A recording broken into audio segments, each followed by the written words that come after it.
What's up mga papi? So andito tayo ngayon sa McDonald's Almeda Highway. Alright. So nakakamiss lang mga papi. First time ko ulit itong mailabas.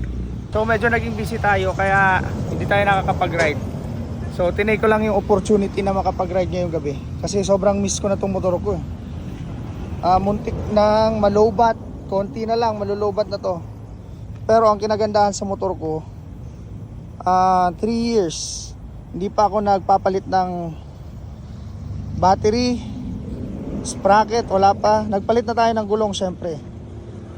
Naka Pirelli Diablo Rosso 3 na tayo mga papi. Ayan. So stock pa rin yung pipe natin pero medyo may mga tama na yan. So itong update natin sa motor na to. Alam nyo ba kung ano yan? Tae yan ng ibon. Meron pa dito.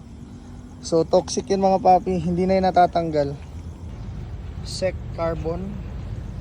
So matagal nang hindi natin nagagamit. Alright. So bigyan natin ng konting montage yan. Let's go.